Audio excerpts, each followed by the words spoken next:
Fellow Nigerians, it is exactly 3 decades today that Nigerians went to the polls to exercise their inalienable right to elect a president of their choice to lead the transition from military dictatorship to a representative government of the people. The abortion by the military fiat of the decisive victory of Chief MKO Abiola of the defunct Social Democratic Party in the June 12, 1993 presidential election, up to that time, the fairest and the freest election in the country's political evolution, turned out, ironically, to be the seed that germinated into the prolonged struggle that gave birth to the democracy we currently enjoyed since 1999. In rising to strongly oppose the arbitrary annulment of the will of the majority of Nigerians, as expressed in that historic election, the substantial number of our people who participated in the struggle to annul the election signified their fierce commitment to enthroning democracy as a form of government that best ennobles the liberty, the dignity of individual, and integrity, as well as the stability of the polity. The fierce opposition to the annulment of June 12, 1993 presidential election and unrelenting pro-democracy onslaught it unleashed was the equivalent of the battle against colonial rule by our founding fathers that resulted in the gaining of Nigerian independence in 1960. Just like the anti-colonial movement, the pro-democracy June 12 vanguard demonstrated once again the enduring validity of the 19th century historian Arnold Toynbee's eternal postulation that civilization and society experience progress as they are forced to respond to challenges posed by the environment. The unjust annulment of a widely acknowledged free and fair election was a challenge that elicited resistance by a resurgent civil society, leading ultimately to the attainment of our second independence, as exemplified by the return of democratic governance in 1999. Fellow compatriots, we celebrate a day that has remained a watershed in our nation's history, not just today, but for every June 12, for the endless future that our beloved country shall exist and work stronger and stronger.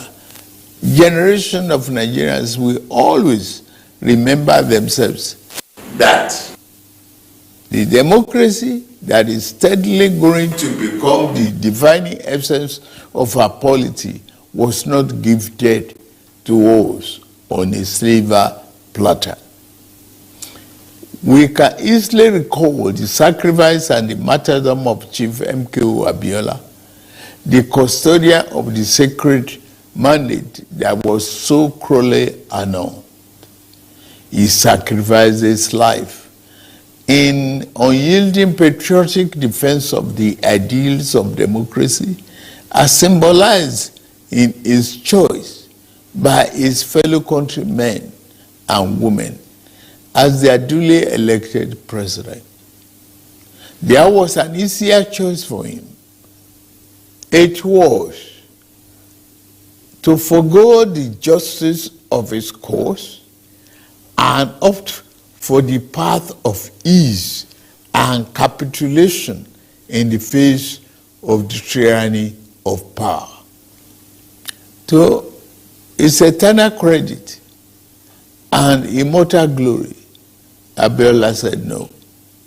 He demonstrated the time-tested eternal truth that there are certain ideals and principles that are far more valuable than life itself. Every day on this day, down the ages, we will recall the several heroes of democracy, such as Kudirat Abiola, wife of Chief Abiola, who was brutally murdered while in the trenches fighting on the side of the people.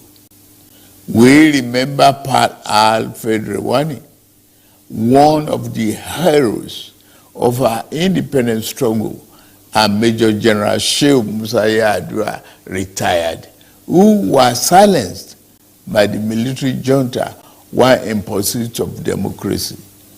They gave their yesterday for the liberty that is ours today. The point is that we must never take this democracy for granted. We must forever jealously guard and protect it like a precious jewel.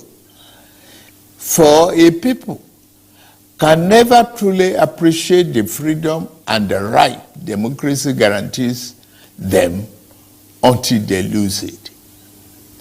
We have transferred the dark, thorny part of dictatorship before, and those who experience it can readily testify to the unbridgeable gap between the dignity of freedom and the humiliation and degradation of tyranny. True, yes, rancorous debates, interminable wrangling, ceaseless quarrels, bitter electoral contestations may be perceived by some as the unattractive feature of democracy, but they also testify to its merits and value. This year, we held the 7th in the cycle of elections that have become sacred ritual of our democratic practice in this dispensation since 1999. That the polls were intensely contested is in itself positive evidence that democracy is well and alive in our land.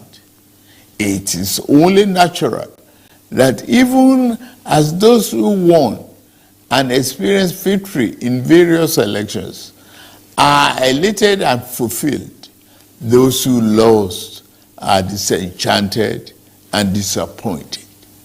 But the beauty of democracy is that those who win today can lose tomorrow, and those who lose today will have an opportunity to compete and win in the next rounds of elections.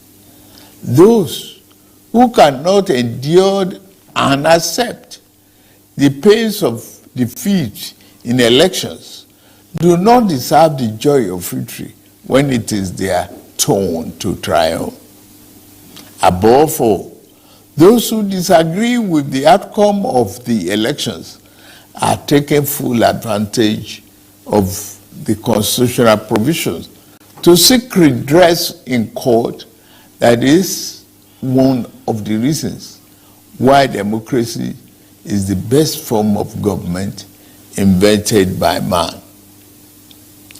For Chief MKO Abiola, the symbol of this day, in whose memory June 12 became a national holiday, democracy is eternal. It is about rule of law and vibrant judiciary that can be trusted to deliver justice and strengthen institutions.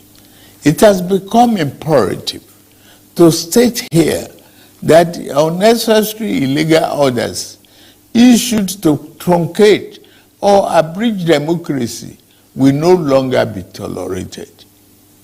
The recent harmonization of the retirement age of the judicial officers is meant to strengthen the rule of law, which is a critical pillar of democracy.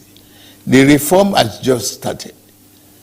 The democracy that will yield right dividends to the people who are shareholders means more than just freedom of choice and right to get people into elective offices. It means social and economic justice for our people. To the winner of June 12 democracy offers the best chance to fight and eliminate poverty. 30 years ago, he christened his campaign manifesto "Farewell to Poverty" because he was convinced that there is nothing defined about poverty. It is a man-made problem that can be eliminated with clearly thought out social and economic policies.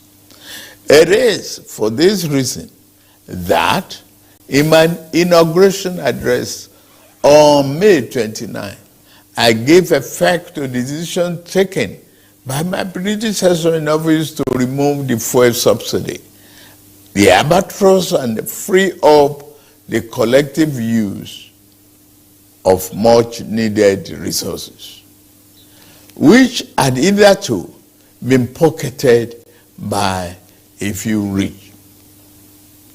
I admit the decision will impose extra burden on the masses of our people. I feel your pain.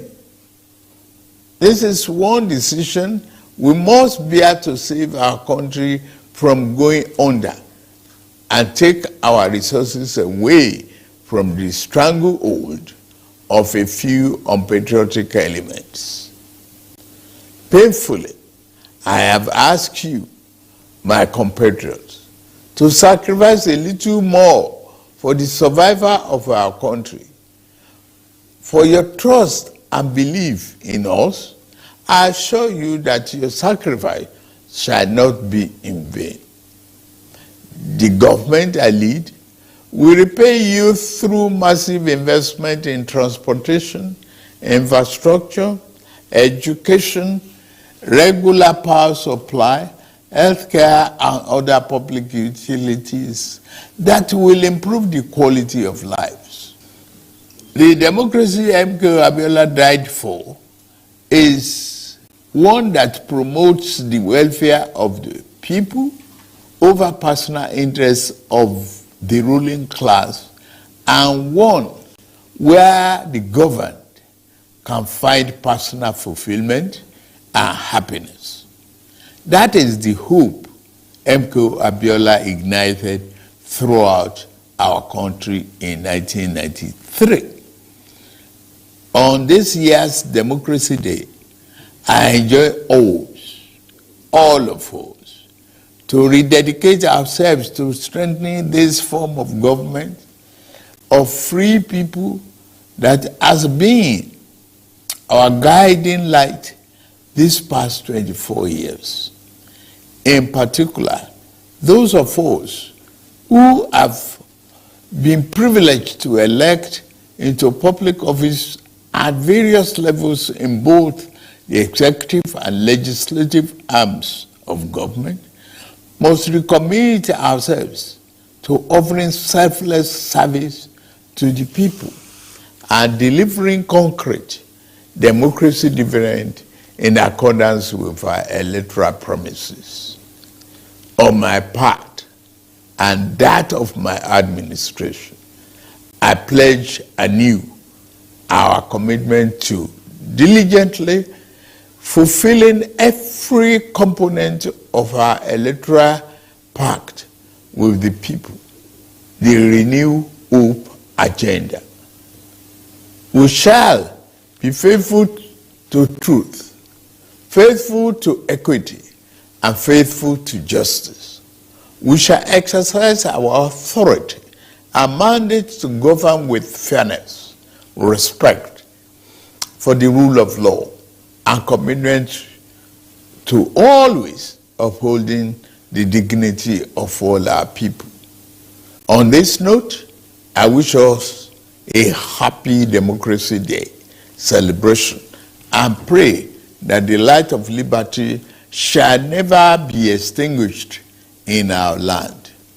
Thank you all, and may God continue to bless the Federal Republic of Nigeria.